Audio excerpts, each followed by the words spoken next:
I'm not trying to ridicule, undermine, or anything. I'm trying to emphasize a particular point. To free-minded human beings, whose minds are free, whose hearts are open, who will not accept a mold before verifying it. Imagine what is at stake right now. Imagine what is at stake right now. I have come here into this world. That is the only reality that I know. For all I know, most I know is the people who have died, none of them has come back after that.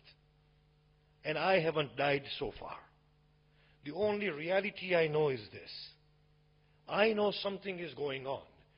There is this massive universe out there. There is this dynamic reality here. And I know 60 to 70 years is all I've got. I ask myself, me being in the fold of Islam, somebody else being in the fold of Christianity, somebody else being in the fold of Judaism,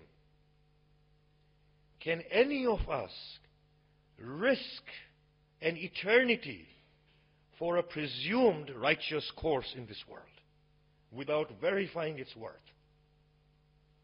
Can I just be pleased with the fact that I am a Muslim and turn a blind eye to investigation of what is going on in the true sense of me and in the true sense of the world and the universe that is there, and base it on luck? Look at my mindset right now. If today somebody were to come into this door and say, look, I have a claim to make of the truth, and it is beyond your Islam, immediately a bias will be existing within my mind, and I will know from the outset he is wrong, I am right. Think about it. Now imagine if we had taken birth at this instance right now. Had we been cloned and we were this right now, would we take anything for granted? Would we base anything on a presumption? We will say, these people are saying Islam is right. These people are saying such and such is right. Those are saying such and such is right. At that point, what would we do? We would say, well, I want to inquire into which is right and which is wrong. Look at the level at which we are existing right now, and we want to develop this theme fully. At this point in time, like a little child, I say to myself, Allah has chosen Islam as a faith. If I do my namaz, if I do my fast, if I do this, that, I'm safe, and that's all I want to know. And that's all I want to know. Is this not the way we are thinking? But what if we started thinking differently? Can Allah subhanahu wa ta'ala be so petty? Think to yourselves. If He has created this universe with endless wonders, in which earth is not even a speck of dust, let alone the inhabitants of this earth, do you think that grand Lord who has created, who is governing, who is nurturing everything, would be this petty to say, I am with you if you stick within these parameters, otherwise I am not with you? A free-thinking man, an open heart, when it discovers its Lord, what will it say? It will say, oh Lord, if you are there, then you have to be the best of the best. You have to be the one I can turn to totally. And now, if the Lord is making that claim that I am yours, then why should we think of the Lord in the way that we are thinking? Now, let's go back into those verses before we go into exploring our question.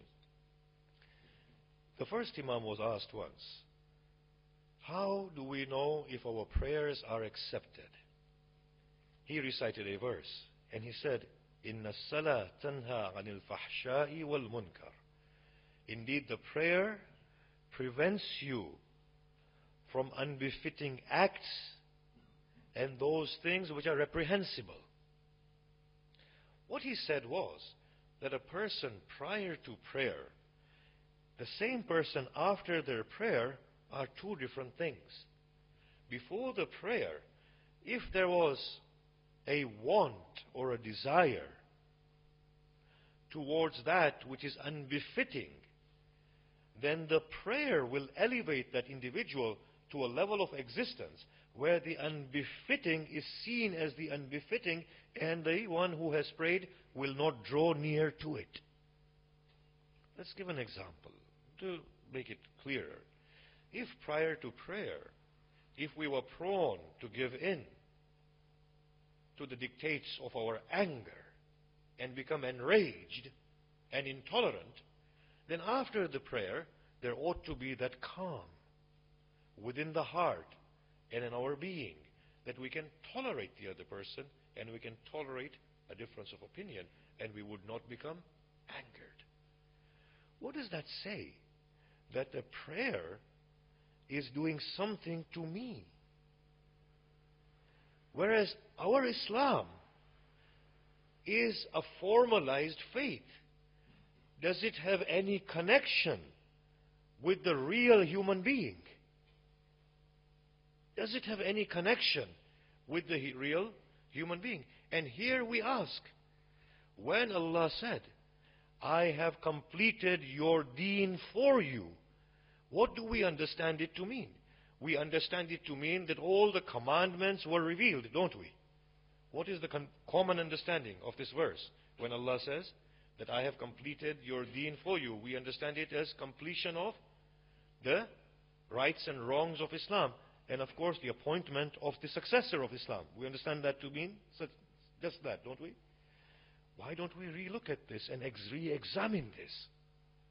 What happened when that verse came and before that verse came? Those very people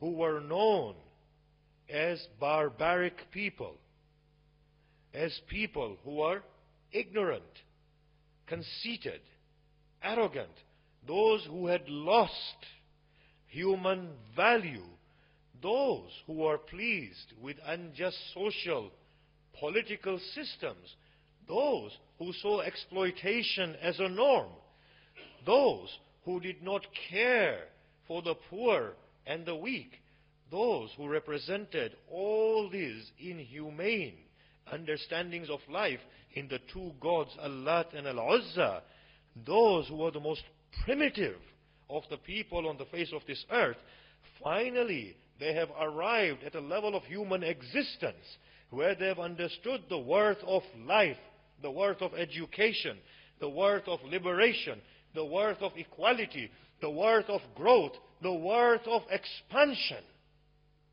without bloodshed.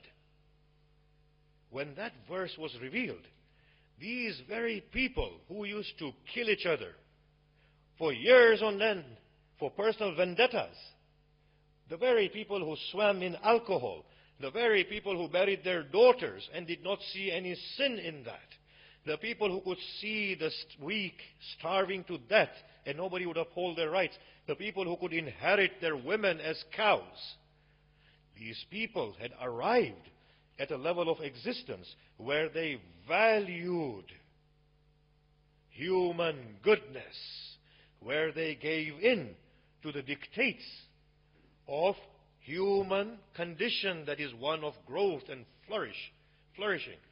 At that point that verse was revealed. So as opposed to saying that this verse was revealed at the time when the final verses of how to perform Hajj were given, or as opposed to saying that this verse was revealed at a time when the successor was appointed to show that social and political leadership is so important, and so it is. Maybe we should say that no, what this verse is indicating at is not blank laws of Salah and Siyam and Zakat. It is indicating at a reality that has taken place through the laws. There's a vast difference.